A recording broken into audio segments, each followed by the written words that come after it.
Ayan, magandang araw mga kantabay. So ngayon, ito naman tayo. At may babahagi naman po ako sa inyo at i-share.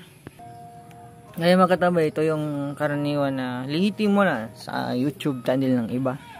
At karaniwan alam na kung anong bisa nito. Pero i-share ko pa rin sa inyo yung mga hindi pa nakakaalam na ating mga kaintingero, kahantingera. So meron tayong salsagan po ngayon na kung tawagin ay isa sa pinakamaganda din na gamit na kuha natin, ano? So for the first time yung pinagkuhanan natin nito ay isang puno ng salsagan or palm tree, ano, sa English. So kayo mga ganda ba, pag-usapan natin kung ano pa ang karaniwan na bisa mga ganito. So ang pagkukuha daw po ng isang salsagan ay kumainam sa Biyernes Santo. So ganyan po yung magandang pagkuha ng salsagan. Ano po? So ngayon, ang magiging proseso, yung tamang proseso ng pagkuha po nito ay alas 3 ng hapon. Kukunin nyo po siya at hindi nyo ibabagsak sa lupa. Ano, puputol nyo siya, tapos dapat hinog na po na kukunin nyo. Huwag nyo ibabagsak sa lupa pag kayo ay kukuha, sapagkat ay wala daw po yung bisa. Ngayon yung proseso po ay ganito. Kukuha kayo ng alas 3 ng hapon at huwag nyo ibabagsak sa lupa. Ika nga po yung sinabi kanina, ay kailangan maalisan nyo yung balat nito. Kasi yung balat nito pag malambot lang naman ho. So yung ngayon mga kantabay, ang bibila din po ito.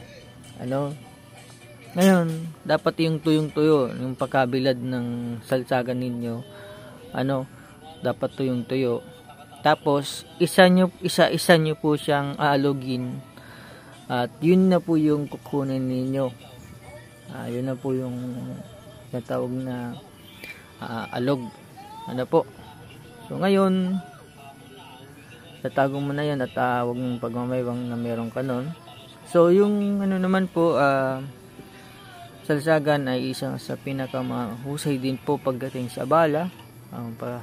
Sabi po na iba na yung tatanga ng mga original na salsagan ay lis bala o kaya tatabla ng bala. Tagaliwas din po sa kulang barang, malakas ng katawan, pliksi.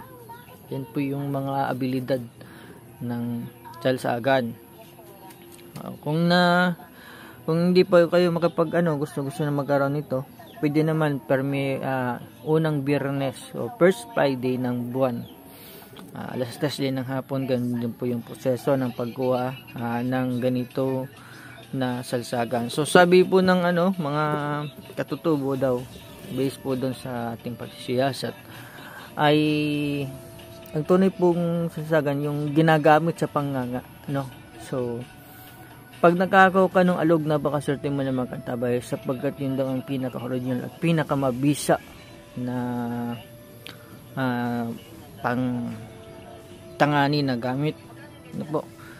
So yan po yung natin. So ngayon, ito ay namahagi tayo sa ating mga kasamahan na itong salsagan na ito.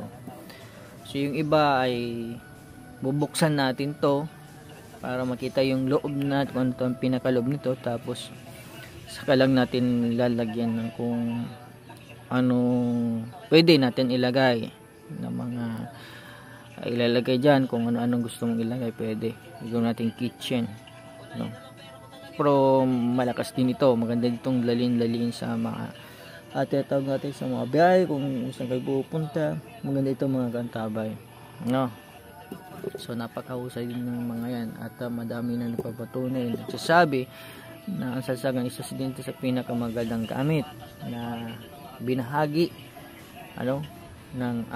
binahagi sa atin ng kalikasan ng ating Panginoon. So hanggat nandito pa ta sa lupa, enjoy nyo na ang mga ginawa ng ating Panginoon ay mapakinabangan natin ng gusto at wag lang aabusuhin. So yan mga kantabay, so isa din po yan sa pinakamagandang gamit itong salsagan, no? So kung ano, sabi daw po kasi nito, pag lumapat ito o pinulot nyo lang sa lupa ay wala na daw po yung bisa. Kung matagal na doon at naalog lang, wala din po daw yung bisa. Kung compare na lang daw po, may isa pang pamamaraan, gagawa ng paraan para magkaroon ng bisa, orasyon po yung gagamitin dito. So based doon po sa aking pagsisiyasat sa ating mga kantingera, ano. So yan po yung ng salsagan, no? So alam ko madami na pong makakaalam, no? Kung napadaan ka lang sa aking YouTube channel, please subscribe, like, and share. Don't skip ads po at malaking tulong po sa ating YouTube channel. Maraming salamat po mga kantabay.